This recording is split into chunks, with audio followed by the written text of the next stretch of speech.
ASBN coaching में आप सभी का स्वागत है। हम भूगोल विषय को अध्ययन कर रहे हैं, उसी को कंटिन्यू रखते हैं। आज का जो विषय है वो है ब्रह्मांड और सौरमंडल। आज हम इसके बारे में जानेंगे।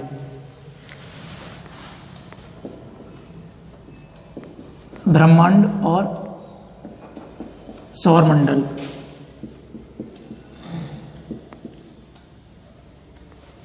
सबसे पहला शब्द हमारे सामने आता है ब्रह्मांड, उसके बाद हम पढ़ेंगे सौरमंडल के बारे में। तो पहले हम जानते हैं ब्रह्मांड क्या है। तो ब्रह्मांड के बारे में हम देखें तो ब्रह्मांड हम किसे कहेंगे, तो आप इसमें इसकी डेफिनेशन कर सकते हो, समस्त आकाशीय पिंडों को ब्रह्मांड कहा जाता है। समस्त आकाशीय पिंडों को ब्रह्मांड कहा जाता है। ब्रह्मांड के संदर्भ में कुछ सिद्धांत दिए गए हैं और जिसमें ब्रह्मांड का अध्ययन किया जाता है उसके बारे में भी हमें जानना चाहिए। तो सबसे पहले हम देखते हैं जो ब्रह्मांड का अध्ययन है, ब्रह्मांड का अध्ययन क्या कहलाता है, तो ये कहलाता है कॉस्मोलॉजी। कॉस्मोलॉजी यानी ब्रह्मांड के अध्ययन को क्या कहते हैं, तो कॉस्मोलॉजी कहते हैं। ब्रह्मांड के संदर्भ में जो सबसे प्रूवली सिद्धांत माना जाता है, जो बताता है, वो है महाविस्फोटक सिद्धांत। महाविस्फोटक सिद्धांत। यह सिद्धांत बताता है ब्रह्मांड की उत्पत्ति के बारे में कि ब्रह्मांड की उत्पत्ति कैसे हुई है। और यह सिद्धांत का प्रतिपादक कौन है, तो इस सिद्धांत का जो प्रतिपादक है वो है जॉर्ज लेमेंटेयर।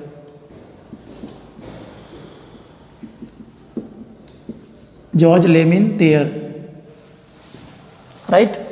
इसके बाद में हम जानते हैं जो ब्रह्मांड है, इस ब्रह्मांड में आप कह सकते हो, मैंने समस्त आकाशीय पिंडों के बारे में बात की है, तो इन समस्त आकाशीय पिंडों के अंतर्गत जो हमारा ब्रह्मांड से जो छोटी इकाई आती है वो आती है आकाशगंगा। आकाशगंगा। आकाशगंगा क्या है, तो आकाशगंगा के बारे में आप लिख सकते हैं, असंख्य तारों के समूह को, असंख्य तारों के समूह को आकाशगंगा कहा जाता है। असंख्य तारों के समूह को, ठीक है। अब यहां पर बात ये आती है, जो आकाशगंगा है, हमारा जो सौरमंडल है जिस आकाशगंगा में, उस आकाशगंगा का नाम क्या है, तो उसका नाम जो है वो है milky way. Milky way, right. And जिसे हम कहते हैं दुग्ध मेखला। दुग्ध मेखला यानी हमारी आकाशगंगा का नाम क्या है, दुग्ध मेखला। इसी का ही हम नाम देते हैं मंदाकिनी। मंदाकिनी यानी जिसमें हमारा सौरमंडल है, उस आकाशगंगा का जो नाम है वो क्या है, मिल्की वे है, या दुग्ध मेखला है, या मंदाकिनी है। इतना आपको आकाशगंगा के बारे में ध्यान रखना है। तीसरा क्वेश्चन हमारे सामने आता है कि जो सौरमंडल है, सौरमंडल बनने से पहले आकाशगंगा के बारे में बात की है, तो आकाशगंगा में शब्द आ रहा है तारा। तो भाई ये तारा क्या है, तारा जिसे हम स्टार कह रहे हैं, ये क्या होता है तारा, तो तारा के बारे में कर लेना, बे आकाशीय पिंड। बे आकाशीय पिंड जिनका स्वयं का ताप, ऊष्मा व प्रकाश होता है, उन्हें हम क्या कहते हैं, तारा कहते हैं। जैसे कि हम एग्जाम्पल में देख सकते हैं, जैसे सूर्य क्या है, एक तारा है, ठीक है। सूर्य क्या है, एक तारा है। तो तारे की डेफिनेशन है, आप समझ सकते हैं कि वे आकाशीय पिंड जिनके पास में स्वयं का ताप हो, स्वयं की ऊष्मा हो, स्वयं का प्रकाश हो, वे सभी, ये सभी विशेषता रखता है कोई भी अगर आकाशीय पिंड है, तो उसको हम क्या कहेंगे, तारे की संज्ञा देंगे, ठीक है। और जैसे हमने एग्जाम्पल लिया कि सूर्य क्या है, एक तारा है। तारे के बाद में हमारे सामने आता है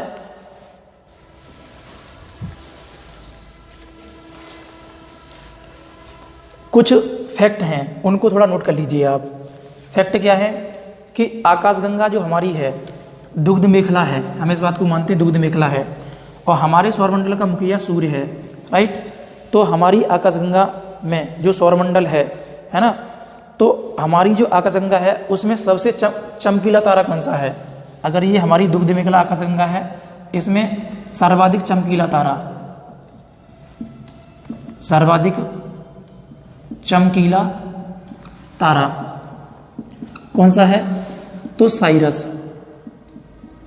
इसे ही हम डॉग स्टार के नाम से जानते हैं, साइरस या डॉग स्टार। हमारी आकाशगंगा में सर्वाधिक चमकीला तारा क्या है? डॉग स्टार है। दूसरा क्वेश्चन हमारे सामने ये बनता है कि जो सूर्य है ना, सूर्य हमारे सौरमंडल का मुखिया है, तो हम क्या करते हैं, पहले जो सौरमंडल है उसको समझते हैं, उसके बाद में हम सूर्य के बारे में जानते हैं। तो देखिएगा, इतना आपको स्पष्ट हो गया। एक बार हम रिकॉल करा दे रहे हैं इसको भी। आपको बताया कि ब्रह्मांड क्या है? तो ब्रह्मांड असंख्य, यानी कि जितने भी समस्त आकाशीय पिंड हैं वो सभी क्या हैं? ब्रह्मांड के अंतर्गत आते हैं। इतना आपको ध्यान रखना है। ब्रह्मांड को हम अंग्रेजी में कॉस्मॉस कहते हैं और ब्रह्मांड के अध्ययन को कॉस्मोलॉजी कहते हैं। ये आपको ध्यान रखना है। इसके बाद में हमारे सामने आता है कि ब्रह्मांड के विषय में या ब्रह्मांड की उत्पत्ति के संदर्भ में कौन सा सिद्धांत अभी वर्तमान में मतलब ज़्यादा चल रहा है, ट्रेंडिंग में है। तो वो सिद्धांत कौन सा है? महाविस्फोटक सिद्धांत है, जिसे हम बिग बैंग थ्योरी भी कहते हैं। क्या कहते हैं? Big bang theory. Big bang theory का प्रतिपादक कौन है? तो जॉर्ज लेवेंथियर है। ठीक है। इसके बाद में बात आती है, हमने आपसे बोला कि ब्रह्मांड में असंख्य आकाशीय पिंड हैं। उन आकाशीय पिंडों को हमने ब्रह्मांड का नाम दिया, लेकिन उसी में से जो असंख्य आकाशीय पिंड हैं उनको फिर अगर हम छोटी और इकाई में बांटें तो उसे हम नाम देते हैं आकाशगंगा। आकाशगंगा क्या है उसको जानते हैं। तो आकाशगंगा का मतलब आपको बताया गया है कि असंख्य तारों का समूह, यानी कम से कम एक आकाशगंगा में अनगिनत तारे होते हैं। उन अनगिनत तारों के समूह को ही हम क्या कहते हैं?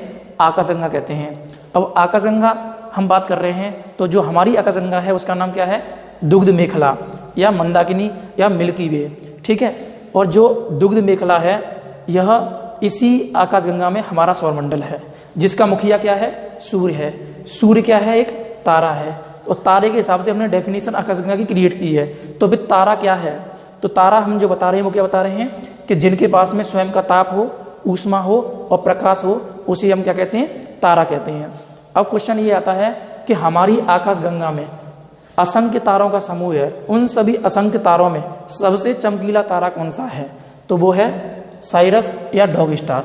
ये आपको इतना ध्यान रखना है। इतना स्पष्ट हो गया होगा आपको। अब हम आगे बात करते हैं सौरमंडल की। सौरमंडल क्या है उसके बारे में समझते हैं।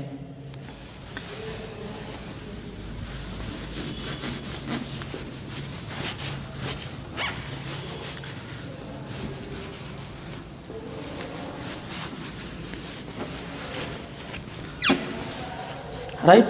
देखो, सौरमंडल मतलब सोलर सिस्टम।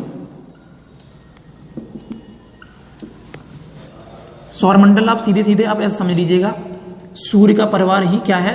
सौरमंडल है। सूर्य का परिवार क्या है? सौरमंडल। अब सूर्य के परिवार के अंतर्गत क्या क्या चीजें आती हैं तो वो हम देख लेते हैं। सूर्य के परिवार में आपका सूर्य खुद रहेगा इसमें, साथ में सूर्य के साथ साथ साथ इसमें ग्रह होंगे, उपग्रह होंगे, बौने ग्रह होंगे, क्षुद्र ग्रह होंगे, उल्कापिंड होंगे, ठीक है, धूमकेतु होंगे, धूमकेतु आदि। ये सभी जो हैं वो क्या है? सूर्य का परिवार है। तो हम ये देख सकते हैं जो सूर्य का परिवार है वो ये है। तो इन सब का समूह ही क्या है? सौरमंडल कहलाता है। इस बात को आपको ध्यान रखना है। सौरमंडल की डेफिनेशन क्या बताओगे आप? सौरमंडल यानी सूर्य का परिवार ही सौरमंडल है। और हमारे सौरमंडल का जो मुखिया है वो क्या है? सूर्य है। हमारे सौरमंडल का मुखिया कौन है? सूर्य है। और हमारे सौरमंडल में इन सब का समूह है, क्या कहलाता है? सौरमंडल कह रहा है। तो हम समझते हैं सबसे पहले सौरमंडल में जो सूर्य है वो एक है, जो कि इसके चारों तरफ क्या हो रहे हैं? ग्रह चक्कर लगा रहे हैं। जो ग्रह हैं उनकी संख्या 8 है। उपग्रह हैं तो ग्रहों के पास में अलग अलग क्या हैं? उनके चक्कर लगाने वाले जो पिंड होते हैं उन्हें हम उपग्रह कहते हैं। तो उनकी संख्या अलग अलग रहती है। बौने ग्रह बहुत सारा मटेरियल है, क्षुद्र ग्रह भी होते हैं और उल्कापिंड भी होते हैं। तो इनको हम क्या करते हैं? एक मैपिंग के माध्यम से समझते हैं और इनकी जो भी विशेषताएं होती हैं हम उनको जानेंगे।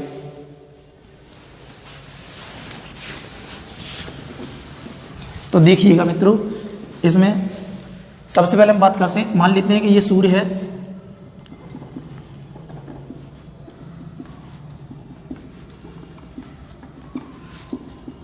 ये सूर्य है। सूर्य के पास में जो तारे हैं, मतलब जो ग्रह हैं, ग्रह कितने हैं? 8 ग्रह हैं हमारे सौरमंडल में। बुध है जिसे हम मरकरी कहते हैं, शुक्र जिसे हम वीनस कहते हैं, पृथ्वी, अर्थ, मंगल, मार्स, इसके बाद में बृहस्पति, जुपिटर, बृहस्पति के बाद में अरुण यानी शनि, बृहस्पति के बाद में क्या है? शनि जिसे सैटर्न कहते हैं, इसके बाद में अरुण जिसे हम यूरेनस कहते हैं, और इसके बाद में हमारे सामने है वरुण जिसे हम नेपच्यून के नाम से जानते हैं। ये हमारे ग्रह हैं। तो सबसे पहले हम जानते हैं, मैंने आपको अभी बताया सूर्य के बारे में, सूर्य की विशेषताओं के बारे में भी जानेंगे, लेकिन थोड़ा थोड़ा आप जान लीजिएगा। तारे की विशेषता हमने बताई थी कि जिसके पास में ताप हो, तो ताप सूर्य के पास में होता है, प्रकाश सूर्य के पास में होता है, ऊष्मा सूर्य के पास में है। ये सभी विशेषताएं सूर्य रखता है। तो इसका मतलब क्या है? सूर्य एक तारा है। और क्या क्या सूर्य से क्वेश्चन बन सकते हैं? तो सूर्य से क्वेश्चन बनने वाले होते हैं, उन्हें आप कर लीजिएगा। पहला क्वेश्चन इसमें नोट करो, सूर्य का जो भाग हमें दिखाई देता है, सूर्य का जो भाग हमें दिखाई देता है उसे हम क्या कहते हैं? तो उसका नाम है प्रकाश मंडल। क्या है? प्रकाश मंडल। दूसरा क्वेश्चन आप लेना नोट करना, सूर्य ग्रहण के समय जो सूर्य का भाग दिखाई देता है उसे हम कहते हैं कोरेना। क्या कहते हैं? कोरेना। तीसरा क्वेश्चन करना, जो सूर्य होता है उस सूर्य का प्रकाश पृथ्वी तक पहुंचने में कितना समय लेता है? तो पृथ्वी तक पहुंचने में 8 मिनट 20 सेकंड या 500 सेकंड का समय लेता है। ये आपको ध्यान रखना है। इसके बाद में आप नेक्स्ट पॉइंट नोट कर सकते हो, जो सूर्य है, सूर्य के प्रकाश की चाल कितनी है? तो सूर्य के प्रकाश की चाल है 3 × 10⁸ मीटर पर सेकंड। ठीक है, इसी को ही हम सूर्य के प्रकाश की चाल कहते हैं। ठीक है, इसके बाद में आप नेक्स्ट कर सकते हो इसके बारे में, सूर्य के बारे में और क्या क्वेश्चन बन सकते हैं। तो नेक्स्ट क्वेश्चन कर लेना, जो सूर्य है, सूर्य के आंतरिक सतह का तापमान कितना है? आंतरिक सतह का तापमान, तो सूर्य की आंतरिक सतह का जो तापमान है वो 1.7 × 10⁻1.5 × 10⁻7 डिग्री सेल्सियस, ये सूर्य की आंतरिक सतह का तापमान है। यहीं पर हम इसी क्रम में आगे चलें तो हमारे सामने आता है कि सूर्य की बाह्य सतह का तापमान कितना है? बाह्य सतह का तापमान, तो सूर्य की बाह्य सतह का जो तापमान है वो है 6000 डिग्री सेल्सियस। कितना है? 6000 डिग्री सेल्सियस। इतनी आपको जानकारी सूर्य के मिलती है। इसके बाद में हम जानते हैं जो सूर्य है, और क्या क्वेश्चन बन सकते हैं सूर्य से, तो नेक्स्ट आप नोट कर सकते हो। हम जानते हैं सूर्य में जो ताप उत्पन्न होता है, वो ताप उत्पन्न कैसे होता है? तो वो क्रिया है नाभिकीय संलयन। क्या है? नाभिकीय संलयन। नहीं, नाभिकीय संलयन के कारण सूर्य में क्या होता है? प्रकाश उत्पन्न होता है। नाभिकीय संलयन का मतलब क्या होता है कि इसमें हाइड्रोजन है ना, और हाइड्रोजन के 2 अणु, आप यानी हाइड्रोजन का जब 2 अणु विस्फोट करते हैं तो विस्फोट करने के बाद में हीलियम में चेंज हो जाते हैं, उसे ही हम क्या बोलते हैं? नाभिकीय संलयन। तो सूर्य के जो प्रकाश का स्रोत है वो क्या है? नाभिकीय संलयन है। अब क्वेश्चन ये आता है कि सूर्य में सूर्य एक गैसीय गोला है, क्या है, गैसीय गोला है। तो इसमें जो गैसों की मात्रा है वो कितनी कितनी है, गैसों की मात्रा, तो इसमें सर्वाधिक जो गैस है वो हाइड्रोजन है, कितनी है, तो 71% है। दूसरी जो गैस है इसमें वो हीलियम है, हीलियम कितनी है, तो 26.5% है। और इसके बाद में जो अदर गैसें हैं वो 2.5% रहती हैं। इस प्रकार से सूर्य में गैसें जो हैं वो हैं। आपको इतनी जानकारी सूर्य के बारे में मिलती है। इसके बाद में एक क्वेश्चन और बनता है कि जो सूर्य है, सूर्य के सबसे नज़दीक तारा कौन सा है, या पृथ्वी के सबसे नज़दीक तारा कौन सा है। तो इसे आप नोट कर लेना, सूर्य या पृथ्वी के नज़दीक तारा, नज़दीक तारा कौन सा है, तो प्रोक्सिमा सेंचुरी है, प्रोक्सिमा सेंचुरी। इसको आपको ध्यान रखना है। मैंने आपको एक क्वेश्चन बताया है, डॉग स्टार, डॉग स्टार हमारी आकाशगंगा में सबसे चमकीला तारा है, जबकि मैं आपसे पूछ रहा हूँ कि सौर मंडल का सबसे नज़दीक, यानी सूर्य एक तारा है, उसी प्रकार से एक और जो तारा जो सबसे नज़दीक है उसका नाम क्या है, प्रोक्सिमा सेंचुरी है। इसको भी ध्यान रखना है आपको। इतना जानकारी तुम्हें मिलती है किसके बारे में, सूर्य के बारे में। अब इसके बाद में हम आगे बढ़ते हैं, ग्रहों के बारे में समझते हैं।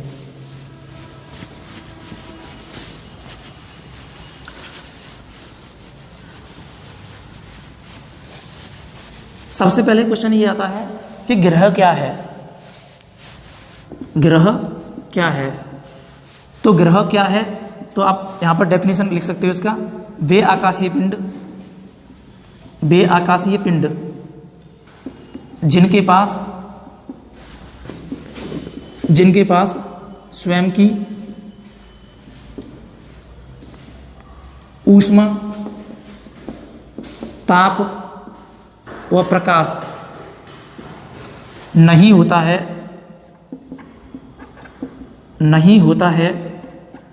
तथा यह तारे के चारों ओर स्वतंत्र अवस्था में चक्कर लगाते हैं, स्वतंत्र अवस्था में चक्कर लगाते हैं। उन्हें हम क्या नाम देते हैं, ग्रह का नाम देते हैं। ठीक है, ग्रह क्या है, मैंने आपको देखो सबसे पहले हमने देखा सूर्य के बारे में। सूर्य एक तारा है, तो सूर्य की विशेषता हमने क्या देखी थी कि सूर्य के पास में ताप है, ऊष्मा है और प्रकाश है, जबकि जो ग्रह होते हैं उनके पास में ऐसी कोई विशेषता नहीं है। तो ऐसी कोई विशेषता नहीं है तो वो ग्रह हैं। उसके बाद में हम क्या कह रहे हैं, ये तारे के चक्कर लगाते हैं। तारे मतलब सूर्य, यानी कि सूर्य के चारों ओर चक्कर लगाने वाले आकाशीय पिंडों को हम क्या कह सकते हैं, ग्रह का नाम दे सकते हैं। हमारे सौरमंडल में जो ग्रह हैं उनकी संख्या 8 है। कितनी है, 8। 8 कौन कौन से हैं आप देख सकते हो, यानी कि बुध है, शुक्र, पृथ्वी, मंगल, बृहस्पति, शनि, अरुण और वरुण। 8 ग्रह हैं कुल, ये आपको ध्यान रखना है। ठीक है, अब समझते हैं, हम यहीं पर ही आपको बता दे रहा हूँ जो शब्दावलियाँ हम सौरमंडल में पढ़ते हैं कौन कौन सी मिलेगी हमें। दूसरा हमारे सामने एक शब्द मिलता है उपग्रह। उपग्रह क्या है, तो उपग्रह आप कह सकते हो बे आकाशीय पिंड जिनके पास में ऊष्मा, ताप, प्रकाश कुछ नहीं होता है ना, और ये तारे के चारों ओर चक्कर न लगा करके किसकी ओर चक्कर लगाते हैं, ग्रह की ओर। तो लिख सकते हो बे आकाशीय पिंड, बे आकाशीय पिंड जो ग्रहों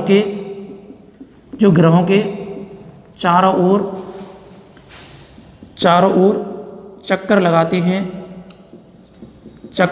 हैं, उन्हें हम क्या कहते हैं, उपग्रह कहते हैं। उन्हें हम क्या कहते हैं, उपग्रह की श्रेणी में रखते हैं। तो ये उपग्रह कहलाते हैं।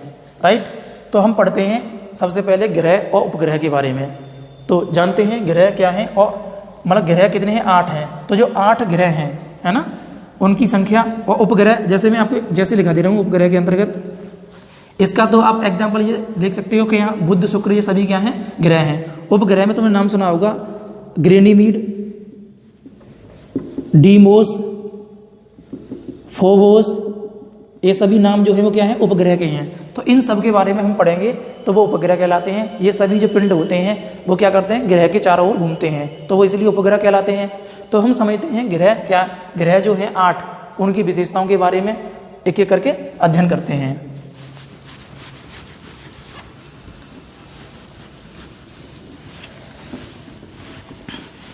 सबसे पहला हमारे सामने जो ग्रह है वो है बुध, ठीक है, यानी सौरमंडल का इसकी विशेषता आप कर सकते हो। देखो सूर्य के सबसे नजदीक जो ग्रह है उसका नाम क्या है, बुध है, और सौरमंडल का सबसे छोटा ग्रह है उसका नाम भी क्या है, बुध है, ठीक है। तो आप लिख सकते हो इसके बारे में, सौरमंडल का सबसे छोटा और सूर्य के सबसे नजदीक कौन सा ग्रह है, तो बुध है, ठीक है। इतनी विशेषता आप इसके बारे में लिखना। नेक्स्ट बात करते हैं, बुध जो है, बुध पर वायुमंडल का अभाव पाया जाता है, वायुमंडल का अभाव पाया जाता है। नेक्स्ट इसकी विशेषता आप कर सकते हो, जो बुध होता है, बुध